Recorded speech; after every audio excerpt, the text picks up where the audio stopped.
Support for the Klyph Notes podcast comes from Acapella Apparel, an idea born from a love of hip-hop, funk, and soul music and its surrounding cultures. With fashion being a huge visual part of the cultures, they've created expressive images to pay homage, invoke nostalgia, and showcase the elements that make up the lifestyle and cultures of these genres. Acapella, apparel for the music lifestyle. For more information, check out acapella.com. That's AKEPELE.com.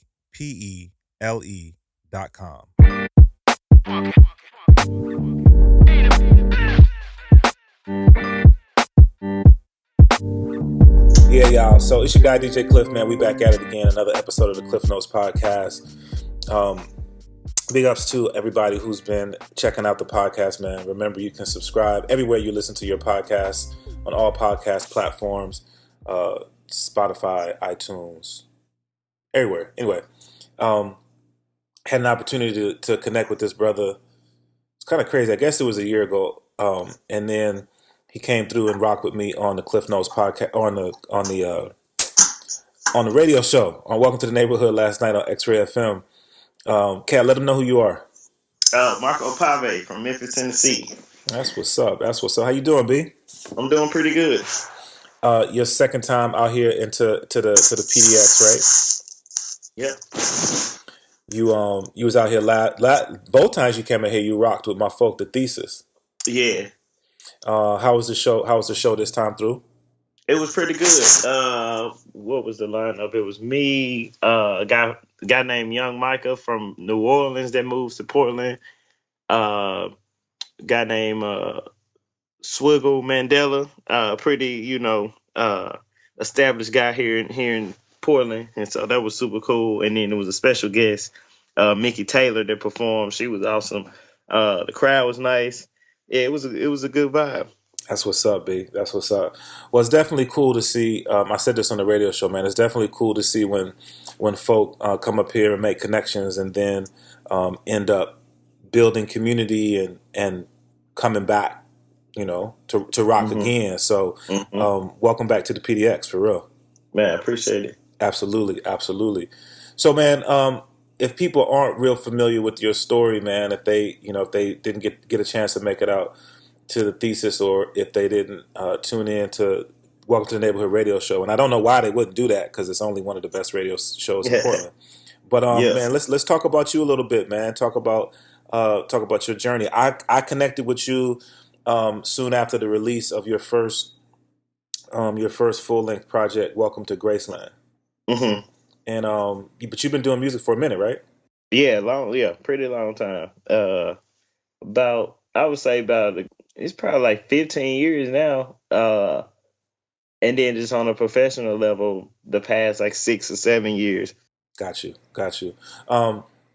That project, Welcome to Grc Lnd, was, like I said, it was your first full length, and it was a project that was, I would say, I said this last night, man. I tend to categorize you in the conscious rapper category, but I don't know if that's fair. I don't know if that's how you see yourself.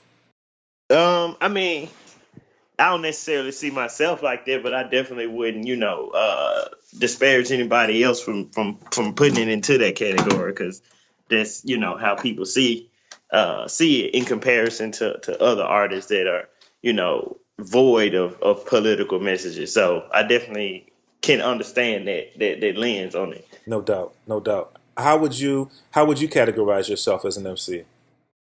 I mean, I kind of wouldn't, in a way. It's more so like I spoke on this at the on the radio show, just kind of like trying to be like a full human being, like the full spectrum. So if you hear an album, even the Welcome to Grc Lnd was like a political album, but it had its moments of everything. It had its moments of addressing the issue, but then it had its turn up moments where, like, it's like the club. And I feel like that's like how people live their lives. Like, not even, Malcolm X or Martin Luther King was at protests every day.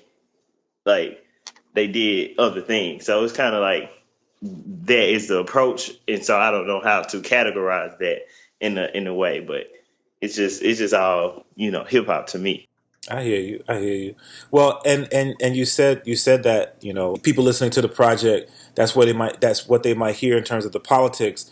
Specifically, what is, just in case they haven't heard it, what is it about the album that is political? So what it's really addressing, Memphis is a, historically racist, segregated place. And recently we've had much more, vocal people on the scene talking about things that are happening, vocal activists, responding to the police murder of Darius Stewart, who was murdered by police in 2015.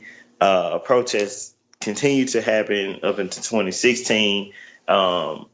And so the album is really political because it addresses these issues, but then also it has the activists who are involved heavily in the work speak on the album and tell their own story. So it's not me like making up stories; it's them specifically telling their own histories of what was happening.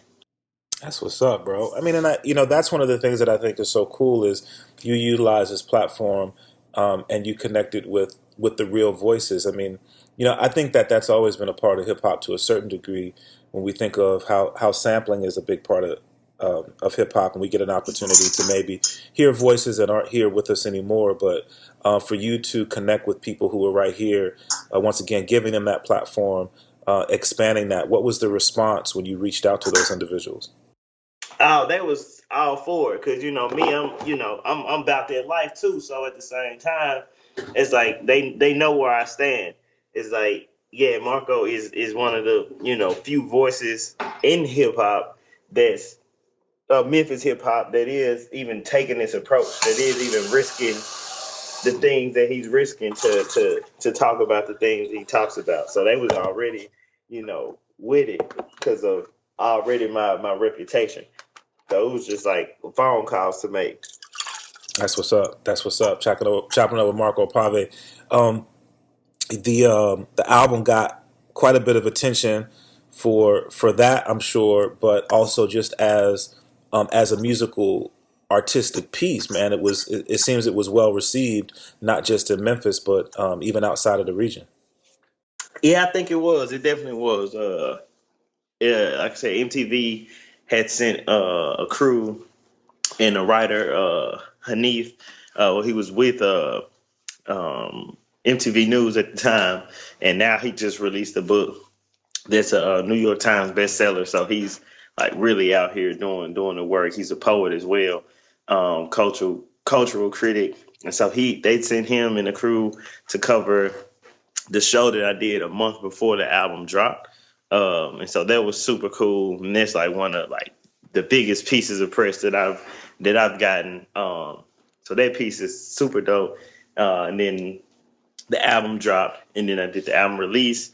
Oh no, the week before the album dropped, NPR premiered that album on their music site. It premiered it for a week before the album dropped, so they had that, which was super cool.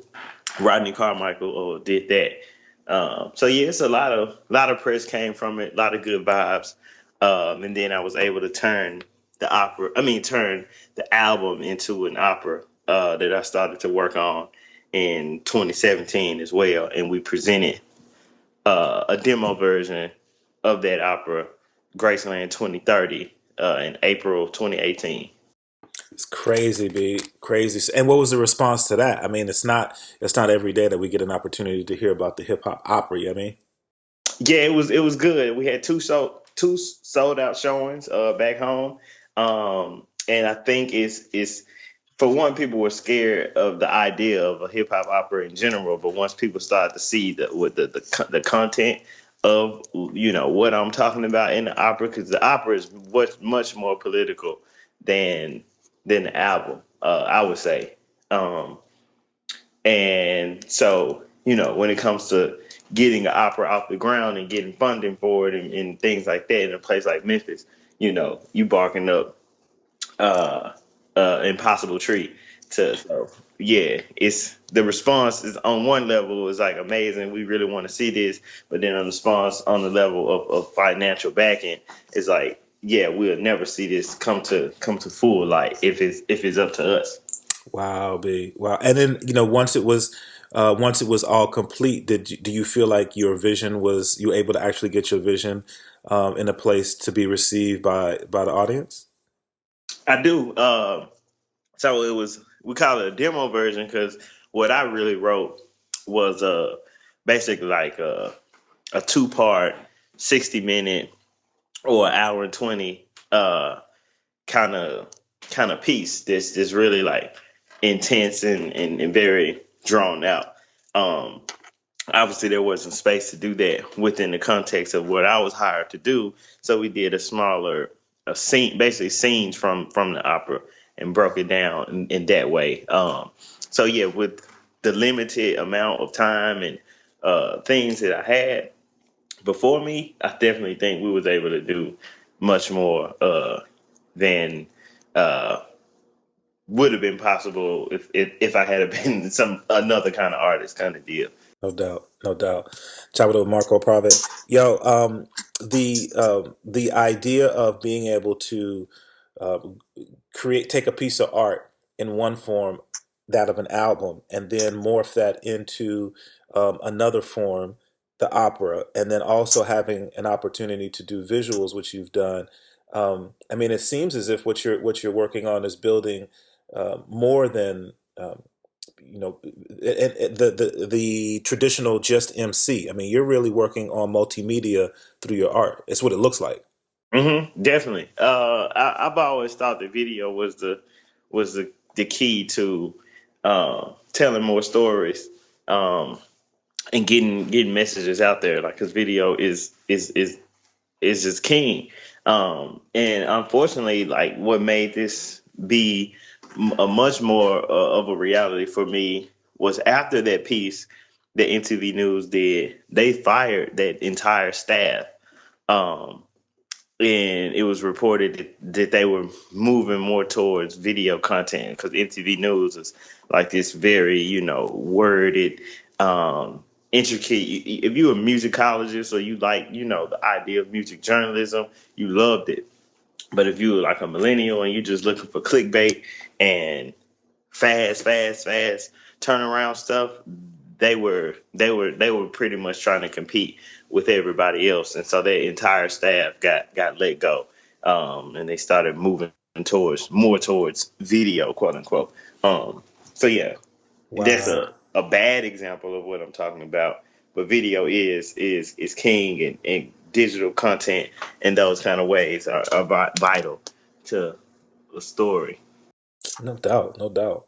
Um, one of the things that if people, like I said, you do a great job of creating visuals to connect with your art, but also you do a lot of behind the scenes things. And there's one thing that is available for people to check out, looking at the 1 year anniversary of the I-4 bridge protest. I-40, yeah. I-40 bridge protest, and we coming up on 2 years now, man. It's crazy how quickly time passes, and we get an opportunity to look back at things that have happened and how far we've come. Being in Memphis now, coming up on 2 years just from that event, are there is there any sense of change, or what impact do you see having happened from an event like that? So in the beginning, maybe the first few weeks after everything went down, there was a lot of push. A lot of people like, oh yeah, we got to get this done and do something. Um, but after a while, things just came polarized, and people were just, you know, yelling into echo chambers, and things when the needles were not moving. Because again, the powers that be, they don't want any of these things to change. Uh, and again, I say this all the time: Memphis is 65% black city, but the power and the money is 99% white. Um, so they control everything, and then also the state of Tennessee within itself. The majority of the black people in the state of the entire state are in Memphis. So we're victims of not only the citywide, racism, but statewide racism. So any policy that can get passed will come through, statewide Nashville. And we've had historically, we've had Trump type people in office for years before Trump even was thought of to be president. So that's just kind of what we've been dealing with on the governance side. So it's a big battle. It's a huge battle. And I don't really think a lot of change has happened. It's a lot of pacifying of the movement. Give certain people jobs or do certain things for someone to make things seem like they're moving better and faster. Then it just, I don't know. It's very frustrating because things are not moving the way they should. Which is crazy to me to still be having this conversation in 2019. Mm-hmm. You'd think that, and it's funny because you talk to folk, and a lot of people will say that things have changed. And to keep it 100, yeah, things definitely have changed. But it feels to me that, being an old head, I have a bit of perspective, just being on this planet for as long as I have. And it seems to me that though things have changed, it feels like things are kind of coming back around. The last couple years, well, really the last 4 or 5 years, I think the divide, I think, in the nation has grown wider and wider. And I would say in the last 2 years, probably, the aggression and anger that has always simmered below the surface in our country has really bubbled to the top. And I think we see now people acting out, reacting in a way that maybe they wouldn't have necessarily a couple years ago, which is interesting to me. I was just reading a headline. I didn't get into the full article in the newspaper here in the Oregonian that was talking about a gentleman who was, and the left wing, right wing thing is that's a whole different conversation, but that's always weird to me. But I mean, a gentleman who was considered left wing was supporting a group up here that were doing a protest, and he was licensed to carry a weapon, and they they were going on to say how looking at how the right wing folk really stand behind the idea of being aggressive and using weaponry and pushing violence, and how more the liberal population is looking back at times during the civil rights movement where folk who were underrepresented felt that the only way that they were going to be able to make a difference was to take up arms and use violence. And I feel like we're seeing that coming to fruition once again, which is sad, really, because you think about how many lives will be lost. But is that what it takes? I mean, I definitely kind of think so in an unfortunate way. Like I'm very jaded by the things that I've seen. But also we just got to be honest about, this country. The majority of this country is white people. And they never get to see black people. All they get is propaganda about what black people are doing, what people of color are doing to ruin their country, quote unquote. So if you think about the majority of the states, Montana, Nebraska, South Dakota, North Dakota, all these places where there are no black people.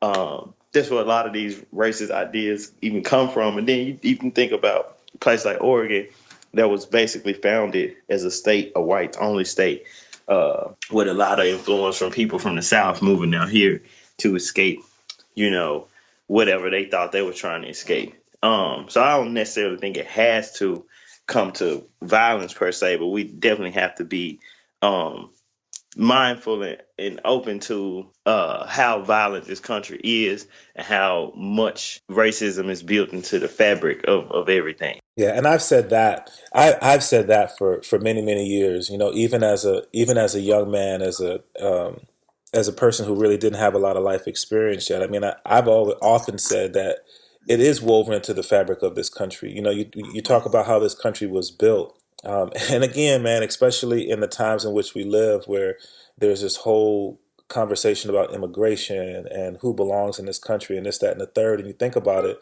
those who do control the majority of this country, they were immigrants. I mean, they came here and literally stole the country from those who were living here. So it's just very interesting how it comes around now. I'm a forever optimist. I always hope that that cooler heads will prevail. I think that when folk do what you're doing, utilizing art, which is such a big part of our culture and our society, um, to make people aware of things that can bring more people to the table. Do you feel like have you had an opportunity to experience any of that with what you've done in terms of bringing people to the table for conversation? Yeah, I've definitely been involved in tons and tons of conversations. Some people are willing to hear what you say. Others are less willing because they're so stuck to their own ideas and what they think are the issues with the black community and different things like that.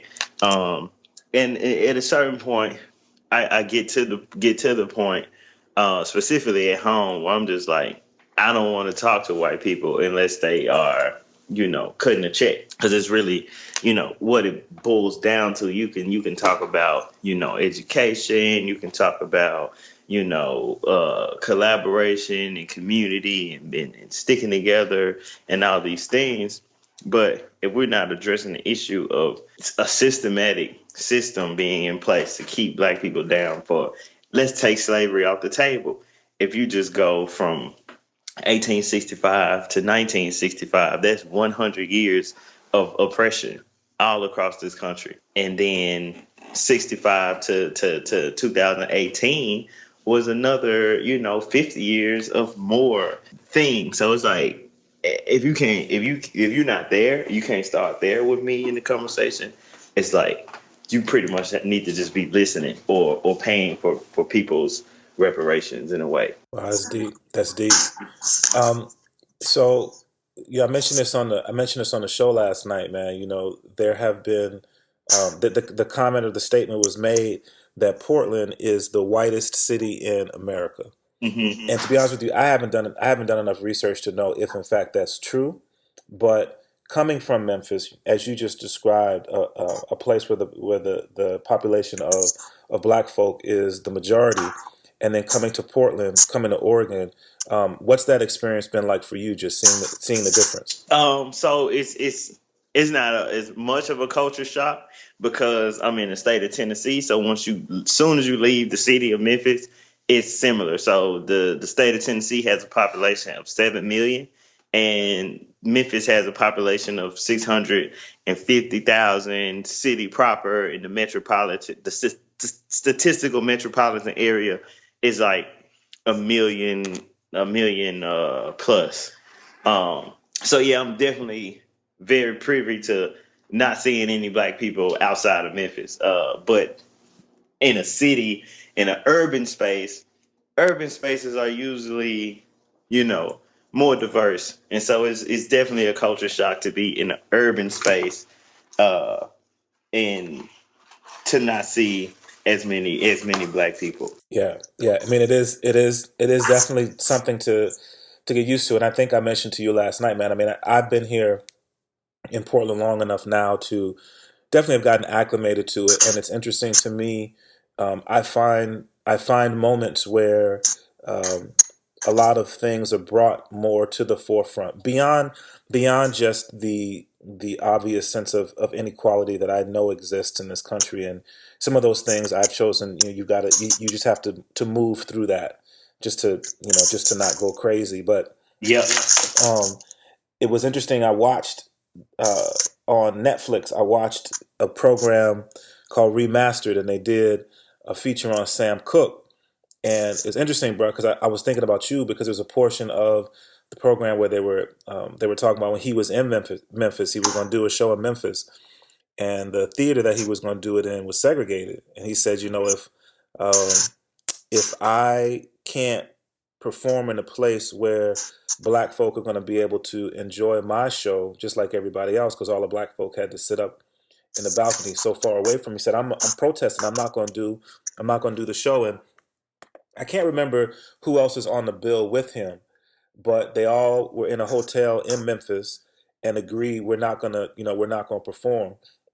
Mm-hmm. So it was getting close to showtime, and look around, and the only person who was at the hotel was Sam Cooke, and I think it was his manager or a partner of his, and said, "Y'all, man, everybody else went to do the show." And I think it was presented as, when you're in a situation where you want to make a stand for what you believe to be right, you're always at risk of losing an audience, and losing an audience means losing money.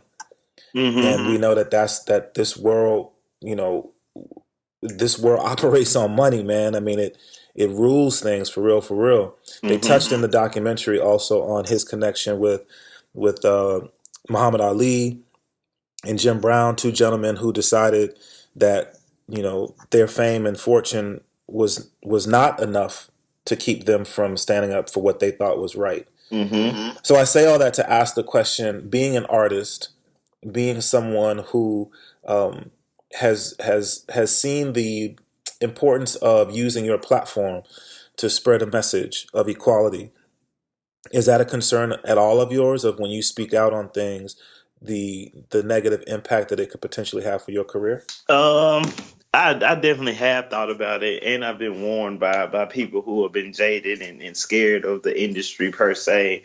Um, but I'm just of the mind like you damned if you do, you damned if you don't.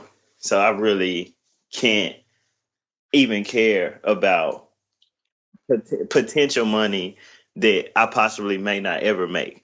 Like I can't just be, oh yeah, I got potential to make $1 million, but the whole issue of me not even having that from the beginning is because of racism. Like so, it's difficult. Even Jay-Z is still dealing with racism. Like he talks about it all the time. Like title being like not respected because it's a black owned company, and all the things that he has to battle. He is a millionaire already. So it's like you really just have to just hold your own and speak on what you know to be true, because at the end of the day, at least on paper, we have a country that says that we have freedom of speech. So I would rather exercise that than be silent and paid, uh paid for being silent. Got you. Yeah, yeah. When you talk about that, you talk about freedom of speech, and we've talked about how how you've done that through your music. One of the things that I've seen that you've had an opportunity to take advantage of is presenting at TED Talk. How'd that come about? So yeah, this was so I added like this public speaking uh arm to my brand as well, a couple years back. Well, not a couple years, maybe like 2014. Um, and so I had been speaking in colleges a while, different UCLA, University of Cincinnati, a bunch of different places, and I saw that TEDx was coming to Memphis for the first time. And TEDx events are independently organized by local people, but they have the TED brand, and TED supports Yeah. the things that they're doing. So I saw that they were coming, and I just reached out via email. I was like, "Yo, I wanna, do this talk." And they was like, "We'd love to have you." I sent my resume. And they were like, "We'd love to have you," and that's when it really just got crazy. So I started to uh, really develop the talk and develop the ideas that I wanted to present and convey, during my TED talk. So I did that one in Memphis. And then a few months after that, I had another opportunity to do another TED Talk in Nashville. And so I did that, both of those in 2015. Wow, that's crazy, bro. I mean, and so how did that experience, if it did at all, impact your artistic moves? It really did a lot, because so the TED Talk in Nashville was called Hip Hop is High Art. And so the whole goal for that is for hip hop to be more incorporated into high art things like, government councils of art, or grants, the NEA, or the NEH, or anything like that. If you get a national endowment grant of the arts, there's no hip hop in that conversation. It's prose, it's poetry, it's music, it's So my whole approach to that TED talk was to show that how heavily influenced hip hop is in the academy, with like the Nasir Jones Foundation fellowship and different things like that. Hip hop has been studied in academia for 30 years now. Um, and so that being one level of hip hop being high art, the other level needs to be to support hip hop artists so they all don't have to be chasing like this mainstream kind of fame. So that has tremendously affected my own approach to art, because that's how I end up doing, operas and working with the symphony and doing different things that are not necessarily, mainstream hip hop or something that's been done before. Right. No, absolutely. Absolutely. And I think that when I see things like a hip hop opera, one of the things that it does for me is it has the opportunity to present an art form to a group of the population that may otherwise not look to hip hop. And in doing that, I think it's I think it's a part of our responsibility, if we're artists or curators at all, is to show a wider audience the value of the beauty of this art form. To, Mm-hmm. I mean, not even necessarily in terms of a respect thing, but we see and know. I mean, hip hop was created in large part to let folk know what was happening in the world, to see things that they may not, wouldn't have ordinarily seen. And I think when we have an opportunity to do that, to bring this kind of full circle, I think that's another way to bring people to the table, to have those conversations that maybe otherwise they wouldn't think to or be willing to have. It definitely did that. Working on the opera, like uh, Ned Canty, the executive director of Opera Memphis, just learned so much. And it really put me into the mindset of like, oh wow, I may take my own culture for advantage at times, but there are people who are not in the culture who literally don't know a thing about it. And so they're blank slates and they're learning at every moment of everything that you're doing. And that's like kind of, it's a culture shock in a way, because you're like, wow, like I know you as a person, but you don't know this culture. And so every second you're learning and dissecting what I'm doing, whether it be lyrics or simple things like lingo, uh, or just cadence, or how one raps. And so I had to teach these opera singers how to rap, and you know, I definitely think I elevated rap to a level of high respect when I did that, because I was like, it's cool. I'm not an opera singer. I don't really care about that. I don't really care about singing any of these notes. Like, that's understood that opera is important. The whole point is that you got to recognize that hip hop is important. And even older people were coming up to me like after the show, was like, oh, I love the sound. I just couldn't understand what they were saying, and da da da da, things like that. And I'm just like, it's such a that something like that could be viewed as racist, but it's also just viewed as ignorance in a way, because people go to operas that are in Italian, or that are in French, or in these different languages that they have no idea what they're saying, but they go to appreciate um, the opera because it's culturally accepted. So that's what I really wanted to push back against with doing that, and I think I did a good job. When I like the way you phrase that, man, because I think so much of it truly is ignorance. And I think, it almost sounds cliche-ish, but it's so true that we're so afraid of ignorance, and we're so afraid to admit that we're ignorant about certain things, and because of that fear of admitting that, whether we look at it as weakness or whatever, I think that limits growth, that limits the opportunity to grow,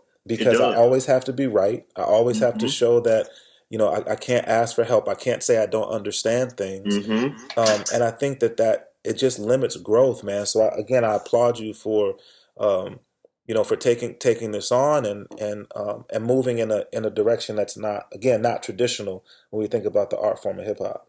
Mm-hmm. Um, the the idea that you are working now and finding, um, I was about to say level of success, but I think success is defined and is defined in so many different areas. So I guess kind of a two-part question. One, as an independent artist, do you feel like that allows certain freedoms for you when it comes to maybe doing things that are not traditional?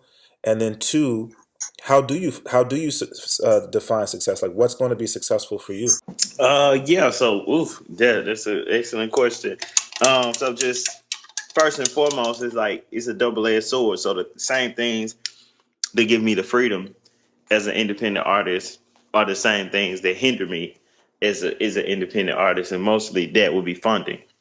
Uh, but I also think if I was on a mainstream label per se, I wouldn't be able to do the things that I do because their money is allotted towards doing specific things that they know is going to bring income, and that's selling records. Um, and so yeah, it's a gift and a curse in that way. But I truly love my independence. And just I've been battling with my own ideas and thoughts about what success is. And money is usually the tipping point that people look to. Um, but I had to really get out of that and get out of my own head about necessarily the money piece, because I am successful. I have made money as an artist independently. I've toured, I've done all this stuff, and literally no one owns anything but me. I don't have to go talk to a manager or talk to some label head executive like, oh, what's the next steps or what can I do, you know. So to me, that all of that is a level of success that people might take for granted. But it's also a gift and a curse because it's all the pressure is on you when things don't work out per se. And so yeah, for me, success is just doing what you love to do, what you set out to do, and making a decent living for it. So I'm definitely, I for sure know that I am successful, but I haven't reached the levels of success that I want to yet per se. No doubt. Hey, have you ever heard of the film Adult Rappers? No. It's kind of cool. I ended up watching it. It's a documentary. I don't remember where I ended up watching it at, but it's kind of uh, a cool documentary, and it really follows just that adult rappers. Like I think it's labeled as working class rappers, but it follows artists who have made a career, in hip hop, and you know artists that we may know of we may know some of these names, but not necessarily on the level of a lot of mainstream cats. And one of the things that I thought was cool about it is it really gave an opportunity to people who were either looking to get in the industry or maybe cats who were looking for their voice right now, to know that a lot of these cats are really happy with what they've been able to do career wise. I think everyone would like to have a bit more, whether it's the freedom that comes from money, the freedom that comes from finance, or this, that, and the third. But like a lot of these cats, they have day jobs and they have families, and they're just like me, like have a day job, but use my skills and my platforms in the hip hop industry. But at any rate, I just thought it was interesting because I think things like that, when we look at people who look at artists and aspire to have so much, to see that you can create art, be an artist. It just really depends on what your focus is. Exactly. I say all that to say you have been consistent with what you've done, and I know it's me kind of pointing it out again, but like the art that you make, be even the party type stuff that you make, there's a message to it all. And I think some of that gets lost with the growth of hip hop now. I think some of the message of hip hop gets lost on the commercialism of it. On, it's more about just trying to get the hit record. Do you feel pressure in any way, to to not to sort of lose that, to not keep your focus on reaching people outside of just your circle? Definitely. Like, the idea of having a hit record is always like looming in the background for an artist, especially if you in my generation. Then anything can be a hit. So knowing that that's a possibility, it is very difficult to not get in the studio sometimes and just lose it and just come out with a record that will make people go crazy. That's gonna be catchy, kind of deal. And I just don't want to be known for things like that. So that's what keeps me from going to that point. But I know, a lot of people want the bag, they want the money, they want they want to get there. So it is a pressure to get a record. But I just kind of like not focus on that because I see so many people that do get records that burn out, and get played and destroyed by labels and all of that. As you're on this journey, on your journey right now, moving forward as an artist, where do you go next? What's next for you? So yeah, this journey is a long journey. So that's the other piece to the other answer is that I'm more focused on a longevity. Uh, I'd rather be around, still doing the things that I do on my level in 20 years than not not be around, kind of deal. And so yeah, first and foremost, getting moving. Like I said, I'm relocating to Washington D.C. Oh, word. Wait. Is that an exclusive, or is that out there? Do people know? That's super exclusive. Like back home, don't Wait a know. minute.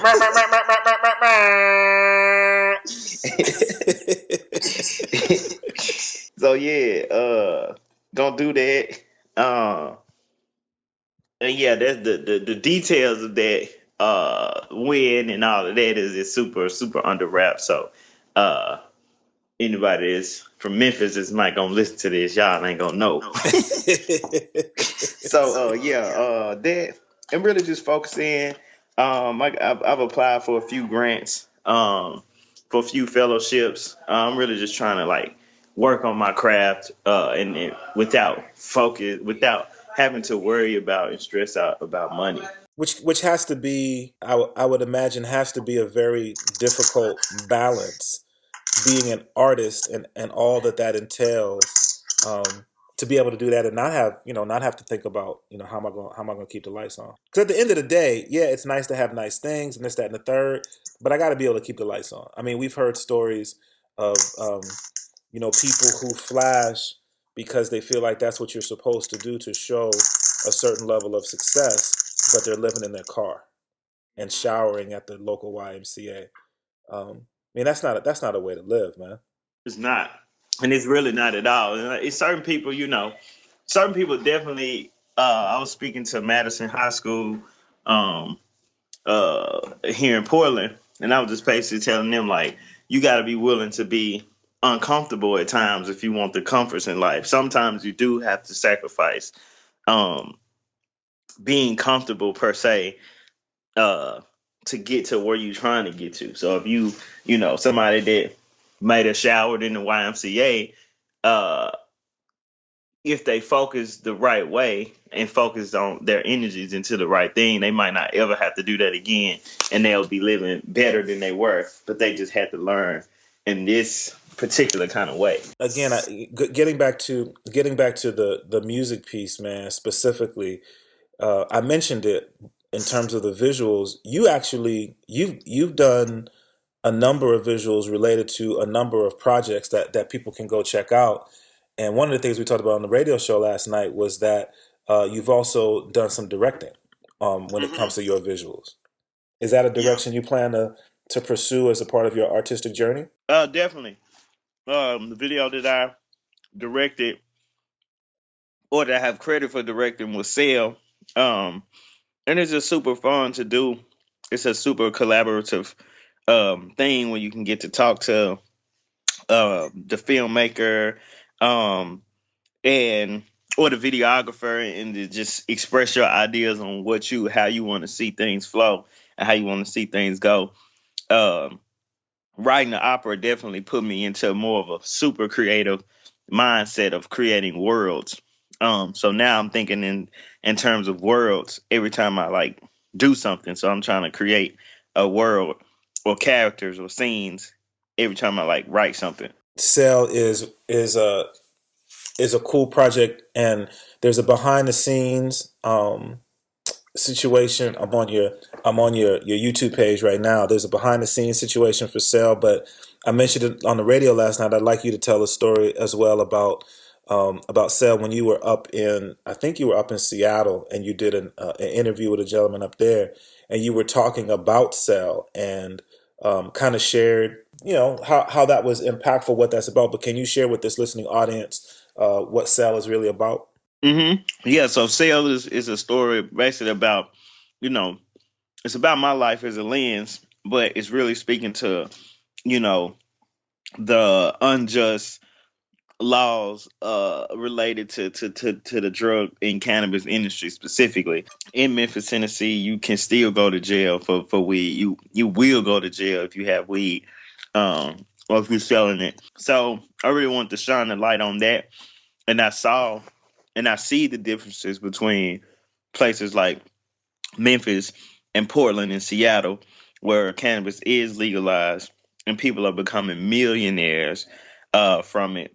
And so it's kind of like it's a new liberal approach to Jim Crow in a way. And it might be heavy handed for some people, but if you think about it, if you have a cannabis charge from the past, you are not eligible to get into the legalized cannabis industry. And the most people who have, disproportionately black people have been affected by those those laws from the past.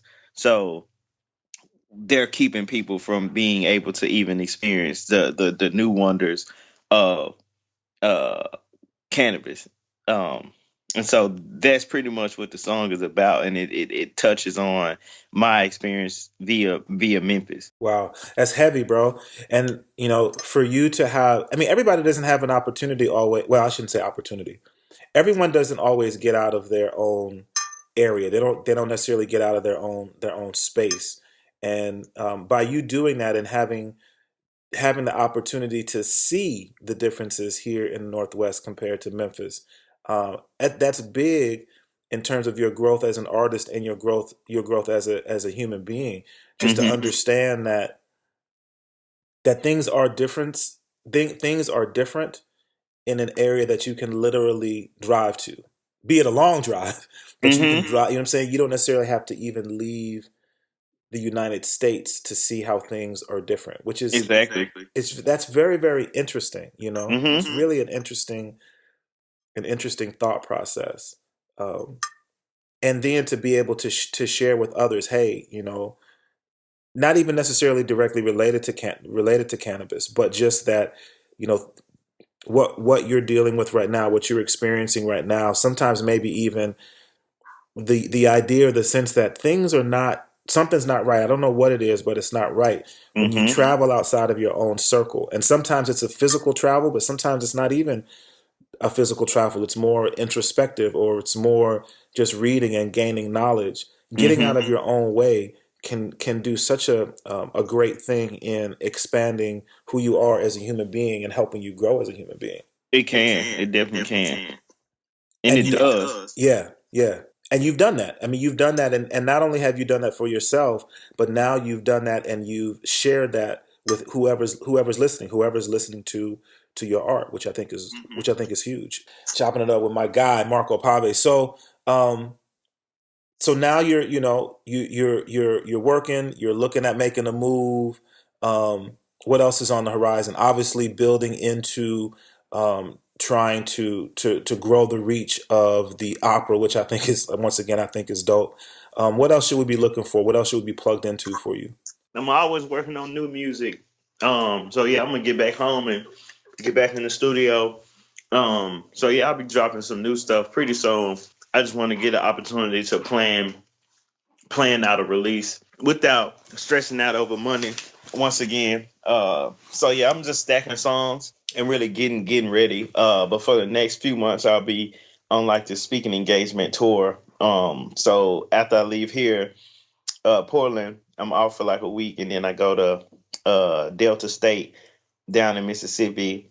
Then I fly out to Winston-Salem, North Carolina. So the literal opposite side of the country.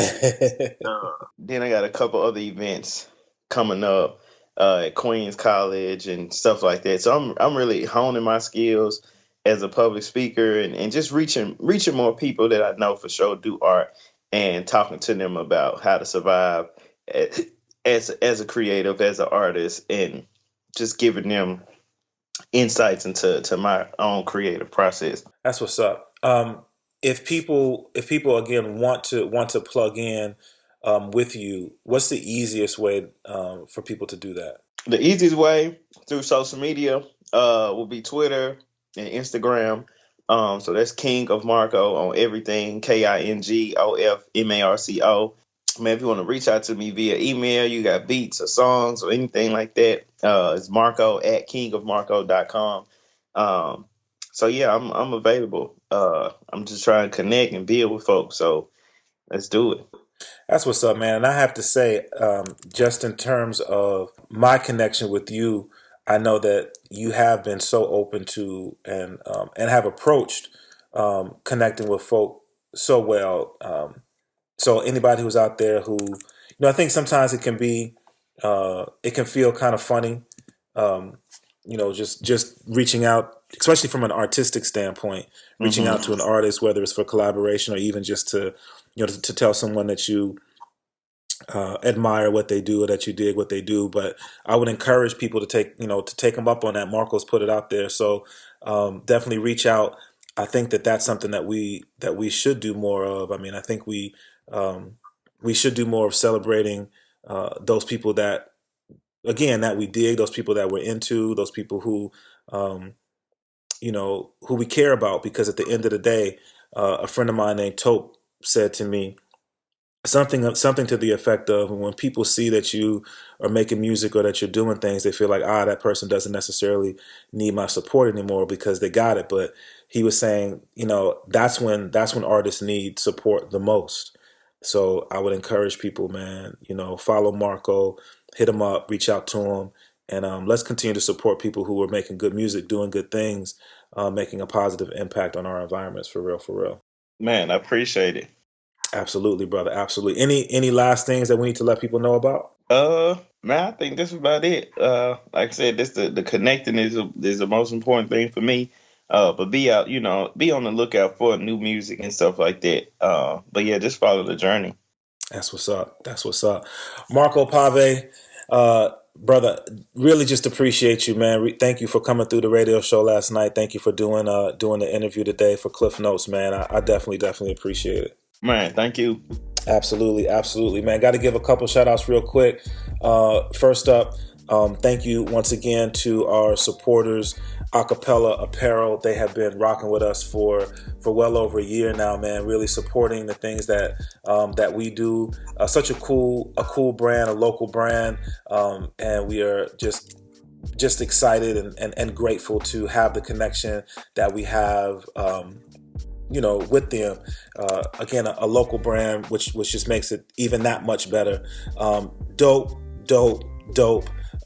product that they have on the website, man. Check out the website and get more specifics on what they're doing, man. It's Acapella, AKEPELE.com. So check them out. Let them know that you heard about them right here on the Klyph Notes podcast. Big ups to X-Ray FM for their constant support of Klyph Notes.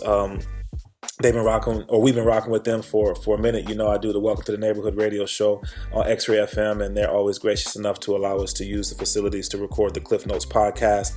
And there's going to be an official announcement that's going to drop in relationship to X-Ray and Klyph Notes, so definitely be on the look for that.